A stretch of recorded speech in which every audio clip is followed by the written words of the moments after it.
तुम्हालाही YouTube channel सुरू करायचं आहे, पण सुरू कुठून करायचं हेच समजत नाहीये का? चॅनलचं नाव काय ठेवायचं? कोणत्या वयात YouTube सुरू करता येतं? मोबाईलवरून सुरू करता येईल का? आणि खरंच 2026 मध्ये नवीन चॅनल ग्रो होऊ शकतं का? जर हे सगळे प्रश्न तुमच्या मनात असतील, तर हा व्हिडिओ शेवटपर्यंत नक्की बघा.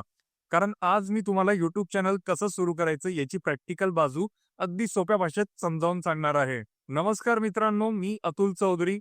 आजचा व्हिडिओ खास त्या प्रत्येक व्यक्तीसाठी आहे, ज्याला YouTubeवर स्वतःची ओळख निर्माण करायची आहे.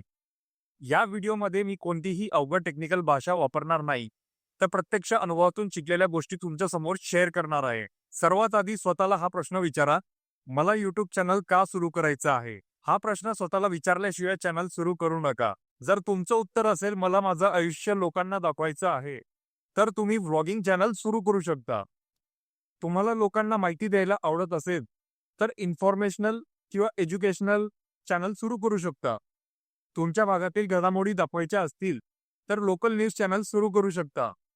तुम्हाला कुकिंग आवडत असेल, तर रेसिपी चॅनल सुरू करा. तुम्ही एखाद्या विषयात एक्सपर्ट असाल, तर त्या विषयावर व्हिडिओ बनवा. लक्षात ठेवा, YouTubeवर टॉपिकची कमतरता नाहीये. फक्त ओरिजिनल क्रिएटरची गरज आहे. तर तुम्ही ओरिजिनल क्रिएटर नक्की बना. आता दुसरा महत्त्वाचा प्रश्न, चॅनलचं नाव काय असावं? तर चॅनलचं नाव हे लक्षात राहील असं असावं, उच्चार करायला सोपं असावं, सर्च करायला सोपं असावं, भविष्यात ब्रँड बनू शकेल असं असावं. हे तुम्हाला ऑडियन्सच्या पर्स्पेक्टिव्हने विचार करायचा आहे. जर तुम्ही ट्रॅव्हल व्हिडिओज बनवत असाल, तर त्याच्याशी संबंधित नाव निवडा. जर पण पर्सनल ब्रँड तयार करायचा असेल, तर स्वतःचं नाव वापरणं हे देखील एक चांगला पर्याय असू शकतो. कोणत्या वयात YouTube सुरू करू शकतो? खूप लोक विचारतात, मी अजून विद्यार्थी आहे, मी YouTube सुरू करू शकतो का? तर उत्तर आहे हो, नक्की करू शकता. तुमचं वय 15 असो, 20 असो, 30 असो किंवा 60 वर्ष असो, YouTubeवर शिकण्याची आणि यशस्वी होण्याची संधी प्रत्येकासाठी आहे. नवीन क्रिएटरसाठी महत्त्वाच्या टिप्स. आता काही अशा गोष्टी सांगतो, ज्या प्रत्येक नवीन क्रिएटरने लक्षात ठेवायला हव्यात. सुरुवातीला महागडा कॅमेरा घेऊ नका. आजचे जे स्मार्टफोन्स आहे 2026 मध्ये जे तुमच्या खिशात आहे, ते देखील उत्कृष्ट क्वालिटीमध्ये व्हिडिओ शूट करतात. सर्वात महत्त्वाचं म्हणजे तुमची लाइटिंग आणि ऑडिओ क्वालिटी ही परफेक्ट असायला हवी. तर मित्रांनो, परफेक्ट व्हिडिओची वाट पाहू नका. पहिला व्हिडिओ परफेक्ट नसणारच, पण तो अपलोड झाला पाहिजे, हे महत्त्वाचं. कारण प्रॅक्टिसमुळेच इम्प्रूव्हमेंट होते. आणि तुम्ही कॉपी करू नका इतरांची, बट इतरांकडून तुम्ही इन्स्पिरेशन घ्या. पण कंटेंट तुम्ही स्वतःचा तयार करा. 2026 मध्ये YouTube ओरिजिनल कंटेंटला जास्त महत्त्व देत आहे. थंबनेल आणि टायटलवरती मेहनत करा. लोक आधी तुमचं थंबनेल बघतात, मग टायटल वाचतात आणि त्यानंतरच व्हिडिओवरती क्लिक करतात. म्हणून थंबनेल हा तुमच्या व्हिडिओचा ॲडव्हर्टाइजमेंट आहे, हे तुम्ही लक्षात ठेवा.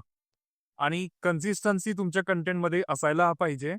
आठवड्यात किमान एक व्हिडिओ तरी अपलोड करा. सुरुवातीला व्ह्यूज कमी आले तरी निराश होऊ नका. YouTube हा मॅरेथॉन आहे, 100 मीटरची रेस नाहीये.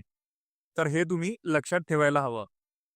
जर तुम्हाला YouTube चॅनल बनवायची पूर्ण टेक्निक समजून घ्यायची असेल किंवा तुमचे काही प्रश्न असतील, तर खाली कमेंटमध्ये पार्ट 2 नक्की कमेंट करा. आणि पुढच्या व्हिडिओमध्ये मी तुम्हाला अगदी स्टेप बाय स्टेप दाखवणार आहे.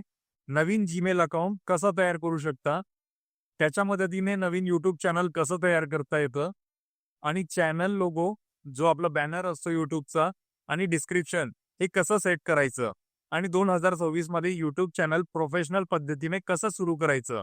म्हणून हा व्हिडिओ आवडला असेल तर लाईक करा, तुमच्या मित्रांसोबत शेअर करा आणि जर अजून चॅनल सबस्क्राईब केला नसेल, तर आताच सबस्क्राईब करा आणि बेल आयकॉनवर क्लिक करा.